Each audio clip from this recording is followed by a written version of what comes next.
Hello and welcome to CrossTalk, where all things are considered. I'm Peter LaBelle. Media claim Joe Biden to be president-elect. However, that's not how it works. Final vote tallies make that determination.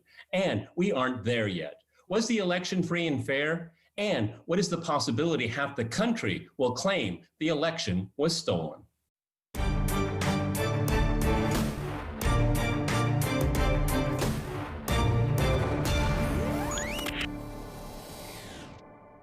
To discuss the election and more, I'm joined by my guest, Jen Kearns in Oklahoma City. She is a GOP strategist and host of All American Radio with Jennifer Kearns. And in San Diego, we have Laura Fink. She is a Democratic strategist as well as founder and CEO of Rebel Communications. All right, crosstalk rules in effect. That means you can jump in anytime you want, and I always appreciate it.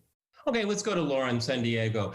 As I said in my introduction, probably the most basic question that needs to be answered at this point. Do you think it was a free and fair election? Go ahead, Laura. Well, as of right now, we don't have any evidence of any sort of fraud. We have the widest participation in the history of the country. I think it was as free as humanly possible. And I think what it did was show us that we need to make ballots and balloting more accessible and not less in future elections. So I think with all of the votes cast, it was a triumph for the American people because they participated. And I mean, on both sides, on those that voted for Trump, record turnout, record number of votes, on those that voted for Biden, obviously, he had a significant edge, but also record turnout, record number of votes.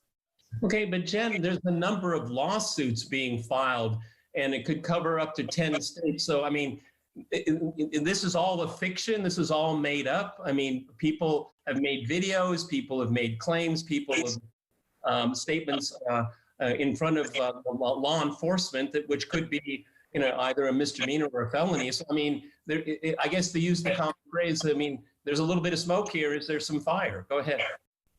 Oh, there absolutely is a fire, and it has to work its way through the courts. And look, I know we're an instant gratification society, and I think that's why you see Joe Biden supporters pouring out into the streets. I think that's why you see networks declaring victory there. But there are some very serious claims. If you compare this to the Bush versus Gore case in 2000, that was not adjudicated until December 12th of 2000. I mean, think of how far away we are from that date.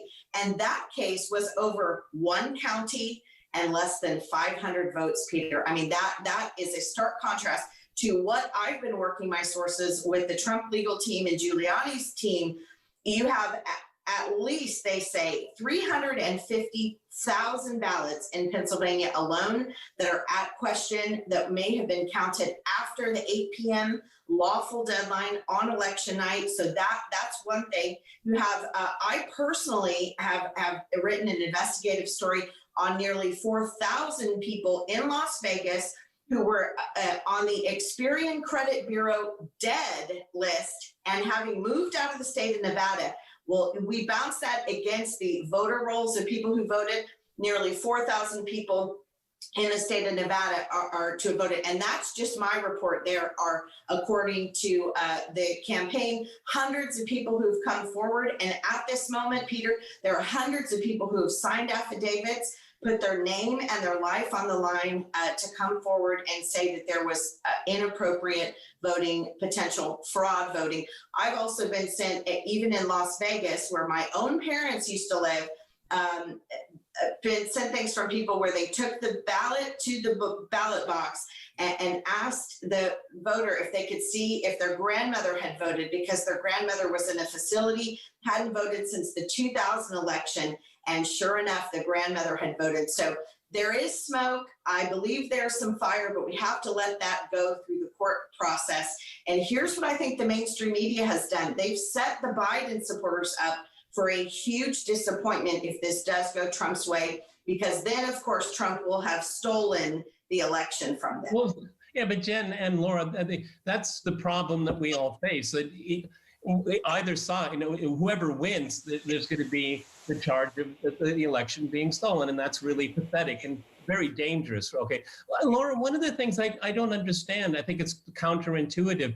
Why doesn't Joe Biden and his campaign come out forcefully and say, yes, Let's investigate all of these claims and and talk to all of these people, because then you come out on the side of saying, for transparency's sake, okay, why doesn't the Biden campaign come out more forcefully that way? Because they have the most to gain, I would say. Go ahead, Laura. Well, I think they have the math on their side. And so I don't think you need to follow up. As my lawyer friends would say, if you've got $25 and a pen, you can file a lawsuit. And so far, all of the things that Jen is talking about, there has not been evidence forward and submitted to the court. You have to have evidence for your lawsuit to move forward. And we saw out of the lawsuits that have been filed, officially filed, 2 out of 3 were rejected as having no evidence. The one that the Trump campaign won said that their observers, which were present, could move a little bit closer to the people counting the ballots. So not a resounding victory, and not impacting the outcome. So right now, so far, it's all smoke and mirrors while we're on the smoke metaphor by the Trump campaign. And the goal is twofold. It's not to win in court, because I think that any lawyer worth their salt knows that there just isn't a case here, or they would have presented all of this substantial evidence that's alleged to exist. It really is a PR war, casting illegitimacy on the election, really riling up the base, giving them these pieces of disinformation so that they can move forward and feel that even though their candidate lost, the election was stolen from them. Ultimately, that undermines democracy, but that is the goal, because I haven't seen these receipts. I haven't seen this evidence, and the courts haven't seen them, because these cases are not proceeding. They are getting, so far, rejected out of hand. Yes, but Laura and Jen, no one has been elected. No one has won, and no one has lost. Jen, I find it unconscionably irresponsible on the part of the media. The media doesn't declare who's president-elect. And this is gaslighting the public. Yes, that's true. When the electors sit down of the Electoral College and they vote, then we have. But Peter, we have a transition team at this point every election cycle. Not when it's fraught. Not when it's fraught. Okay, this is a fraught election here, and I find it very. Why is it fraught? What evidence? What evidence?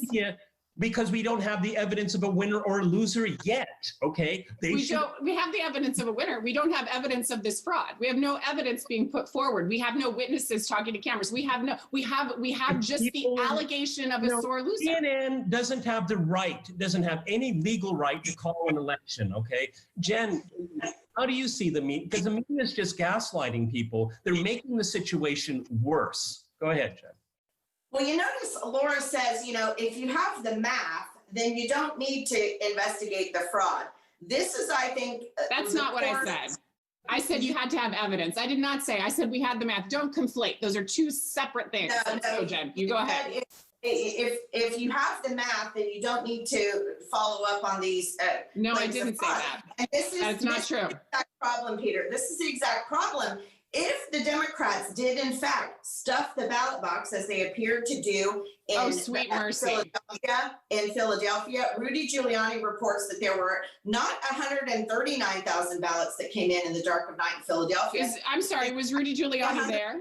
And there were actually 169,000 ballots that came in overnight. And they have video of that being transported. So what that will tell us in the age where everyone has a cell phone, if they didn't keep a chain of custody record, Peter, we will be able to tell by piecing together cell phones of members of the public who saw those ballots coming in overnight. That's point one. And that case will start being made in court today. So stay tuned, Laura, for that. Look, you can't deny. Well, stay tuned for more of this. I'm just going to drink. We were trying to spill the tea here, but honestly, we're making up lies out of whole cloth, and Rudy Giuliani is your star witness.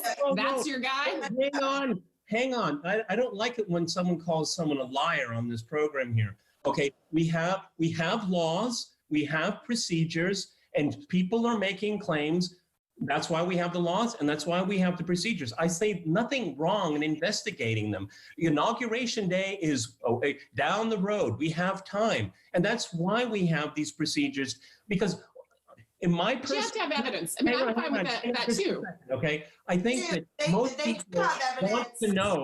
people want to know who won, and we have this mechanism to get there. And I think that's a very reasonable way to approach it. Why can't you just say, yeah, we just let it go to the courts? Because you believe you have the math on your side, you have nothing to worry about. Peter, it will go to the courts. Exactly. It will go to the courts, and it will proceed. And all of this alleged cell phone videos and Rudy Giuliani as the star witness may come forward. And so far, the courts have rejected 2 out of 3 cases. I'm not objecting to it moving forward. I'm not objecting to President Trump exhausting his legal remedies. But what I am saying is that when you allege things that are truly have no basis in evidence, you don't put forward the evidence along with these claims and saying that it. Well, you're right. I haven't, Jen. I haven't. Let me finish. I haven't seen the evidence because you haven't shown any. It's simply just a lot of talk. It's a lot of talk with no evidence. And so if you had the receipts, you would put them forward. Hundreds. I'll just finish. Let me just finish. I'm happy. Go ahead, Laura. I just want to say, if you had the evidence, you would put it forward, and we'd be talking about that evidence, and we'd be talking about the validity of it. But thus far,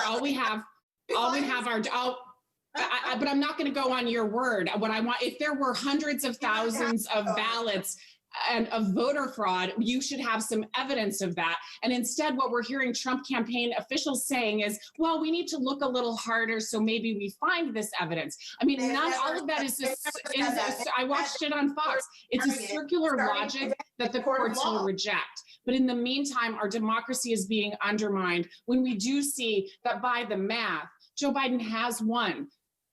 By the math, by the Democrats' fuzzy math is how Biden plans to win. Look, they don't owe it to you, Laura, to share the evidence over the weekend. They owe it to a judge and the American people to share it in the court of law, which is what they'll be doing here in about an hour, starting in the American court system. Look, I just gave you examples. I've published online the spreadsheets of the voter file in Las Vegas, Nevada, in Clark County and Washoe County in Reno, bumped against that Experian credit list. There were nearly 4,000 people in Vegas, and I'm just one person who decided to do the work on that, as Benjamin Franklin said, to put the overalls on and did the math. How many other cases are there? We don't know, but we'll see that adjudicated in court. But back to Peter's point, look, the Electoral College doesn't even weigh in on this until December 14th. That is their duty. I predict, Peter, and I'm going to jump ahead here with a prediction, you will see, if the cases aren't going Biden's way, you will see the violent mob start to gather in the cul-de-sac of every Electoral College elector and every Secretary of State who dares to not certify the state for Joe Biden. That's what's coming. And believe me, the crowds that were out dancing around and having fun on Saturday for Joe Biden, those will turn violent in a heartbeat, because that's how the Democrat Party operates. Well, all I can say, we got to go a short break here, but you have to say they had a lot of practice during the summer here. Okay, I'm going to jump in here. We're going to go to a short break, and after that short break, we'll continue a discussion on the election. Stay with RT.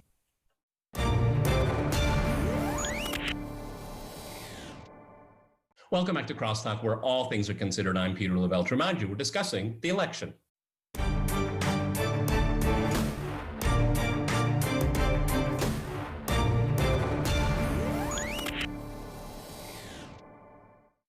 Okay, let's go back to Laura.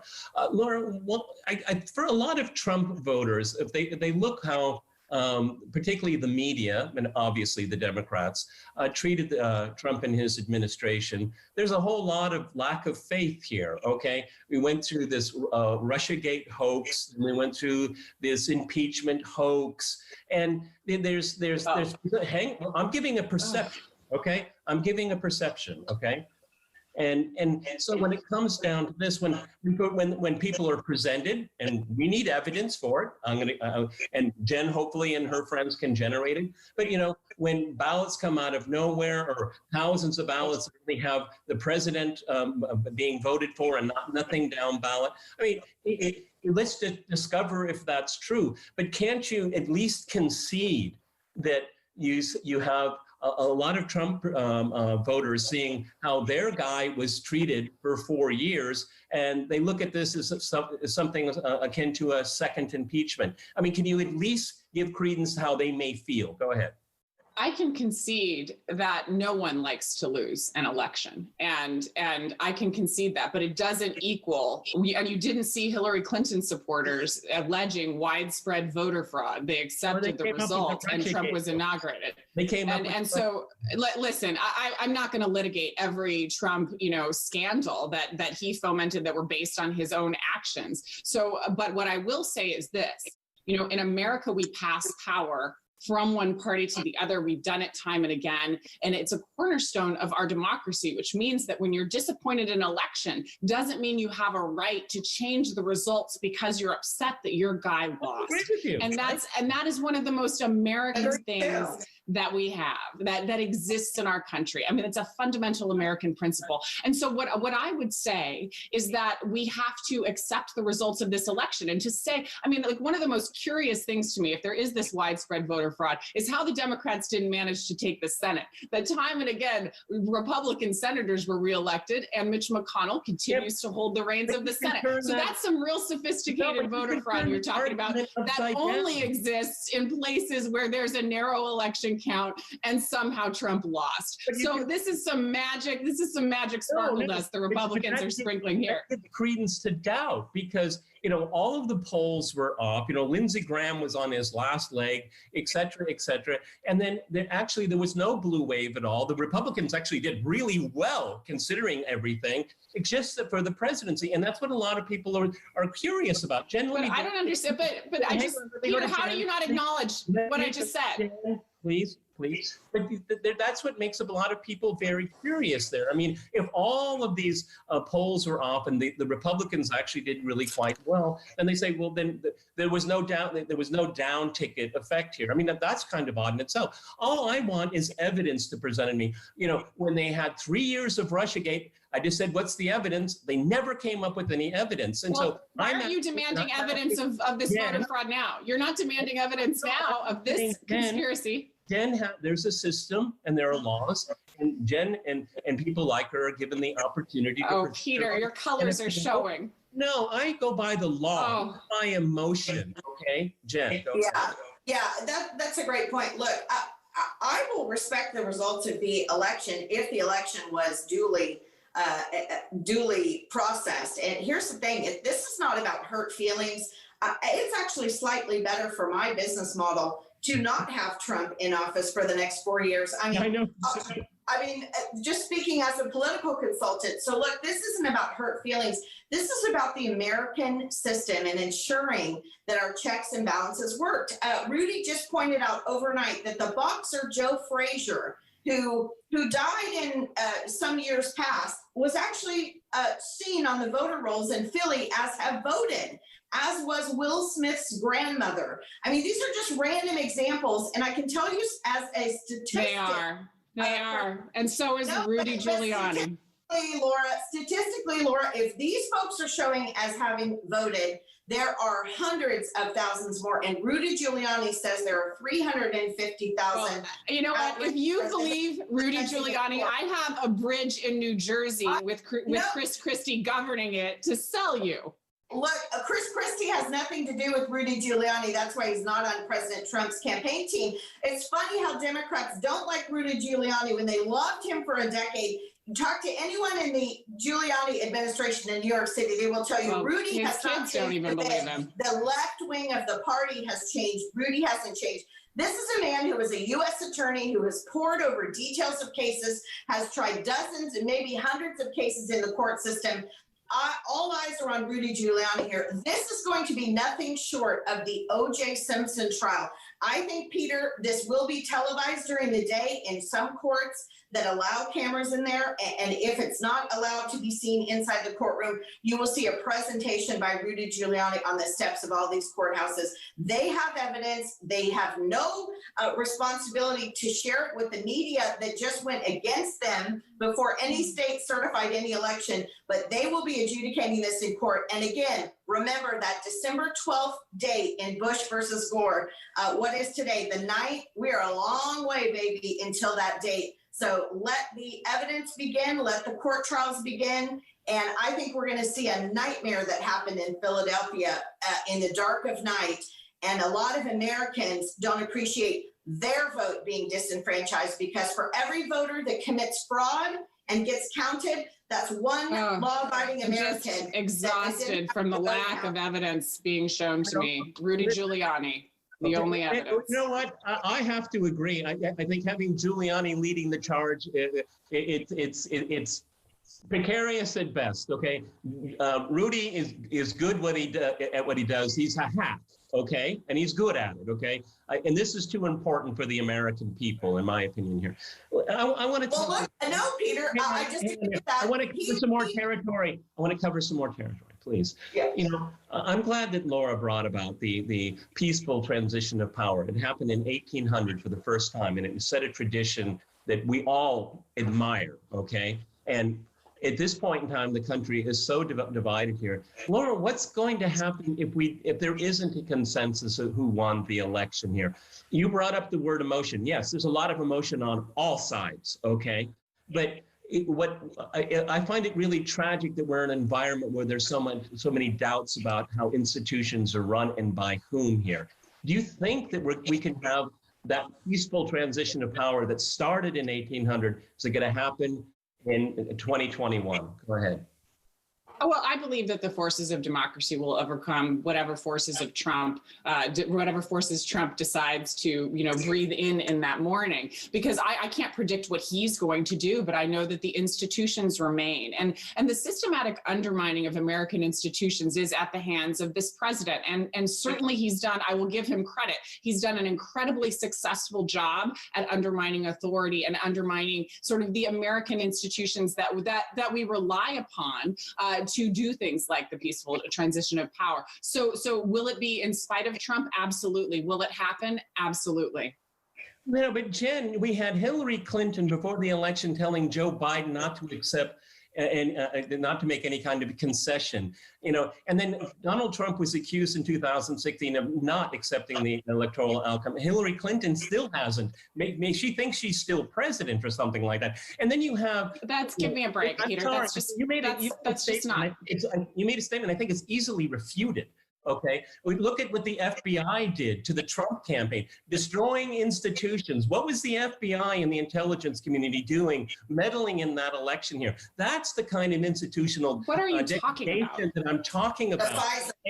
And what you see also, I mean, you have all of these anonymous sources, and it was a state. These were people in state institutions constantly attacking the administration. So that's a bit rich blaming. You want to relitigate the fact that he placed a call to the Ukraine and asked for Joe Biden to be investigated with our American tax dollars and foreign leverage. I mean, I can talk about Hunter's laptop, but go ahead, Jen. Well, Rudy can help you out with that too. I couldn't even hear the question, Peter. No, I'm just saying is that if you want to, anyone pointing the finger about hurting the integrity of institutions, I mean, the Democrats have a lot to answer for, a whole lot. And ask Bernie Sanders what he thinks about how the Democratic Party is run. Go ahead, Jen. Oh, yeah. I mean, look, they have done to Donald Trump so far in this election what they did to Bernie Sanders, not once, but twice. By putting the establishment candidate into place. And look, again, this is not about hurt feelings, and this is about what I believe. I do think Donald Trump, if it's proven that he lost, he will gracefully exit. He has much more to do in this life. He could go start Trump TV, which he actually wanted to do in the wake of 2016. I think he actually has a better marketplace for that now, given that Fox News.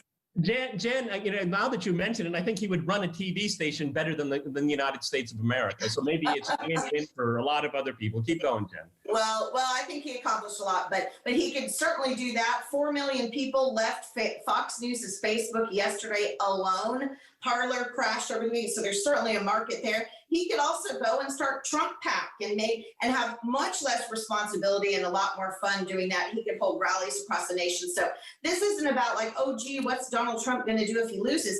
This is about the sanctity of our American democracy. And I can tell you, I was Assistant Secretary of State for California on a small team of 6 or 7 people who were charged with ensuring the integrity of the election and ensuring the integrity of every single vote. If there was someone in South Central Los Angeles who had been disenfranchised, We sent a team to go investigate that one vote.